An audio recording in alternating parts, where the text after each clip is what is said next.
Halo Budum, selamat datang kembali di kelas KB untuk introduction tim M5 World Championship Group Stage. Jadi kita udah tiba di grup D dan ini merupakan video series terakhir untuk gelaran M5 Introduction. Dan teman-teman mungkin sama seperti di video-video sebelumnya juga, bahwa kalau kita berbicara tim Indonesia kayak Geek Farm, Onyx, gue pasti bakal kasih big picture-nya aja, garis besarnya aja. Tapi gue gak bakal bahas secara spesifik detail. Dan untuk di grup D nanti untuk beberapa tim-tim lainnya baru bakal gue bahas lebih spesifik dan lebih detail. Karena ya nggak mungkin kan kalian nggak kenal sama Onyx atau Geek. So let's go, kita langsung aja ke tim pertama di babak grup D, Geek Farm. Geek Farm merupakan runner-up dari MPL Indonesia yang dikalahkan Onyx dengan skor 2-4. Jadi Onyx 4, Geek Farm 2. Dan kebetulan terakhir kali mereka bertanding itu di ajang dari MPL Invitational. Makanya referensi yang gue ambil adalah MPL Invitational dan Geek Farm tidak lolos ke babak playoff. Informasi itu kayaknya udah cukup memberikan gambaran kalau Geek Farm antara dua hal, antara saving strats atau emang mereka ini lagi mencoba untuk menciptakan sebuah gameplay baru yang keluar dari draft nyamannya. Draft nyaman yang gue maksud di sini untuk Geek Farm kan biasanya mereka bakal bawain satu healer, terus habis itu mid laner utility, dan nantinya bakal bermain dengan tank jungle. Yang kebetulan kalau kita lihat dari Geek Farm di babak group stage untuk MPL Invitational, emang mereka sih mainnya nggak beda jauh dengan bagaimana draft mereka di babak MPL Indonesia. Karena Baloyski masih bermain dengan hero healer, terus Nael masih membawa hero tank jungle, dan Aboy main hero utility. Ya contohnya termasuk juga dengan Varsha di sini atau bahkan Faramis sebagai opsionalnya. Tapi sayang seribu sayang, Geek Farm ternyata ditumbangkan entah karena gameplaynya yang sudah mulai terbaca atau ada hal-hal lain yang membuat Geek Farm masih belum bisa maksimal mainnya dalam MPLI. Untuk rating gue bakal berikan nilai untuk teamfight terutama itu di angka 7. Tapi untuk pick off-nya Geek Farm itu ada di angka 4 teman-teman. Karena sekarang yang gue lihat dari Baloyski terutama, mereka tuh tidak begitu power dengan pick off-nya lagi. Mereka memaksimalkan meta banget, Matilda, Rafaela, atau mungkin bahkan Angela itu selalu diprioritaskan. Bahkan untuk teamfight kayaknya gue bisa kasih nilai 8 kalau Aboy dapat Faramis. Kalau Aboy dapat Faramis terus si Baloyski dapat Matilda, wah ini teamfightnya nilainya 9 teman-teman. Jadi kalau misalkan gua kasih nilai untuk standarisasinya aja, ini tanpa melihat draft pick ya, teamfight dari Geek Farm itu ada di angka 8. Early game dari Geek Farm juga cukup stabil dan konsisten, tapi tidak begitu menggulung, yang menandakan kalau mereka akan gua berikan nilai 6 atau 7 atau so on, tapi 8 untuk di late game. Karena yang gua lihat dari late gamenya Geek Farm bahkan bisa membuat comeback melawan Onyx loh teman-teman ya, Onyx Indonesia. Yang dimana ini harus diperhatikan nih, karena Geek Farm juga bermain dengan team fight yang kuat, berarti late game mereka juga cenderung kuat juga. Secara objektif mereka juga jarang banget untuk kalah. Bahkan gue sempat mention juga kalau Nael itu best first turtle untuk di objektif, sehingga dia jarang banget untuk kalah di objektif. Dan gue bakal berikan nilai 7 untuk di objektif dari early game, mid game, sampai dengan late gamenya untuk Geek Farm. Hanya saja ini nih masalah utamanya nih, Coach Erpang dan juga kawan-kawan dari Geek Farm kayaknya sudah mulai terbaca drafting phase-nya. Terbukti, waktu lawan Homeboys aja, Homeboys tiba-tiba bawa Baxia, Rafaela sama Faramis, yang dimana ini merupakan hero power dari Geek Farm, dan di counter abis-abisan Geek Farm ketika bertemu dengan Homeboys. Jatuhnya kayak Geek Farm kemakan metanya sendiri. Jadi Geek Farm itu menciptakan meta, tapi mereka nggak bisa lawan meta mereka sendiri, sehingga drafting phase dari gua akan ada di nilai 5. Dan ini yang nantinya akan, harusnya gue berharap berkembang tentunya teman-teman, terutama untuk Geek Farm, karena nantinya Geek Farm juga akan bertanding di ajang M5 World Championship babak group stage. Dan gua pun yakin kalau mereka akan lolos ke babak selanjutnya, ke babak knockout stage. Good luck buat Geek Farm. Kita ke tim selanjutnya, yaitu The Ohio Brothers, perwakilan dari North America yang menang di Challenger Tournament atau NSCT, dan bahkan sempat diundang atau bertanding di ajang MPL Invitational. The Ohio Brothers cukup mengejutkan loh teman-teman, karena yang gue lihat mereka makin konsisten dan makin lebih kuat dengan hero-hero combo dan hero meta. Hero combo yang gue maksud di sini kayak Novaria Guinevere. Hero meta yang gue maksud juga kalau misalkan secara garis besar ya, contohnya kayak si Melo dengan Yuzong dan juga Matilda yang kali ini juga mendapatkan banyak perhatian terutama di ajang MPL Invitational. Terutama untuk Melo, yang gue lihat Melo ini juga explainer yang tidak boleh diremehkan. Wajar banget dia kayaknya di halayak media sempat mention kalau ya dia adalah explainer yang mungkin lebih kuat dari beberapa region gitu loh, yang mungkin termasuk region kita juga. Tapi ya itu adalah opini dari dia, kita cukup menghargainya dan cukup menunggu bagaimana performanya nanti. Tapi jujur untuk The Ohio Brothers, mereka sudah berkembang jauh sekali. Assassin Dave atau Dave yang kita kenal, dia itu juga menjadi coachnya, sehingga membuka mata kita kalau The Ohio Brothers ini ternyata sangat-sangat berperan aktif dalam perkembangan tim, terutama untuk di North America. Best Player One juga kayaknya udah gak demam panggung, karena terakhir kan dia main di MSC kan lumayan demam panggung, terlihat sekali dari cara bermainnya. Dan untuk di ajang MPL Invitational juga kan udah offline, jadi harusnya dia udah lebih siap untuk di ajang M5 World Championship. Untuk Super Shark, kita juga kayaknya nggak bisa lupa bagaimana hero Lolita, Matilda itu menjadi langganan bagi Super Shark. Dan The Ohio Brothers, yang gua denger sih ya, dia itu untuk di scrim lagi lumayan kuat nih teman-teman. Jadi kalau misalkan The Ohio Brothers nanti tiba-tiba memberikan kejutan di babak group stage, harusnya teman-teman dari Geek Farm juga udah ready akan hal tersebut. Terutama untuk Zia, gold laner dari The Ohio Brothers yang punya banyak cara untuk memenangkan laning phase. Karena terbukti dia terlihat jarang banget kalah untuk segi laning phase-nya teman-teman. Untuk rating, gue jujur untuk The Ohio Brothers sih kayaknya bakal ada di atas standar rata-rata. Karena ya yang gue lihat teamfight mereka oke. Oh, mungkin pick off.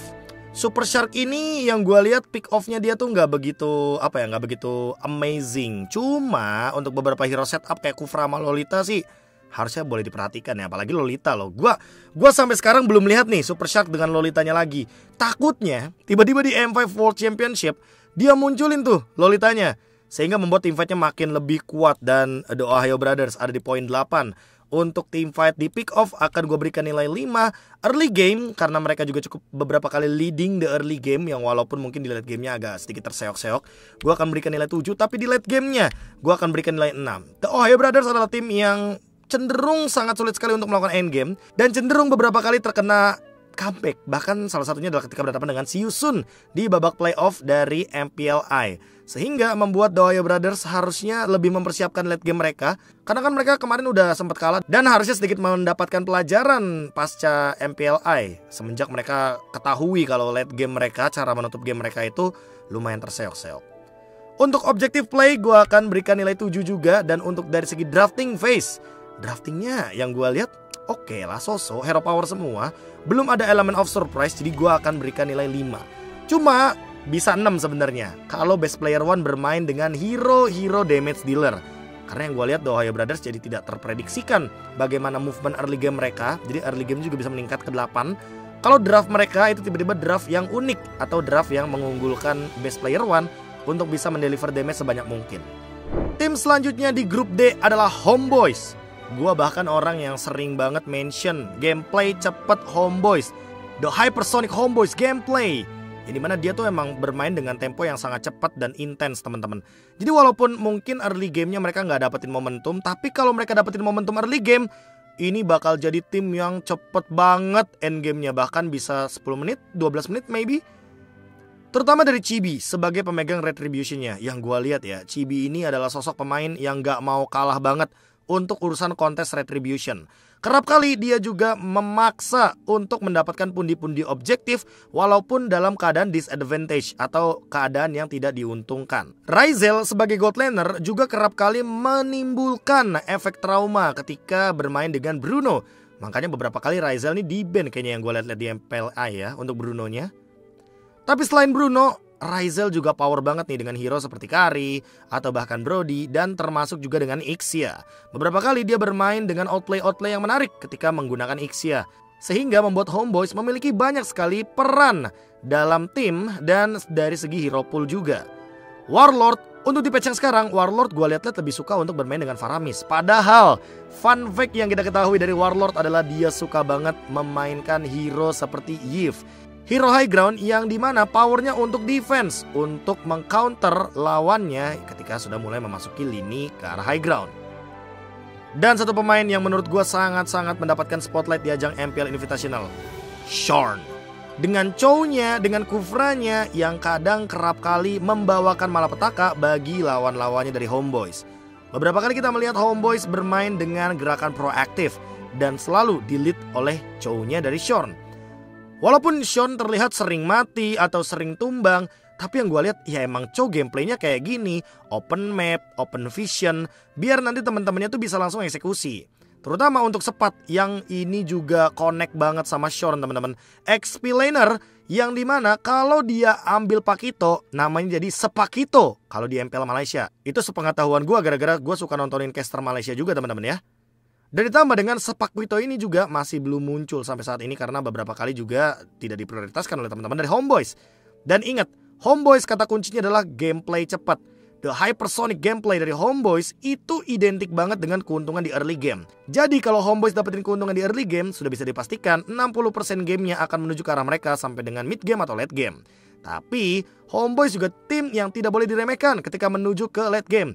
Terbukti Eko aja sampai dibikin kewalahan menuju ke arah late game. Dan emang Homeboyz ini loh, tim yang tidak boleh diremehkan. Karena dibandingkan dengan tim-tim Malaysia lainnya, gue lihat Homeboyz sih agak-agak sedikit berbeda ya.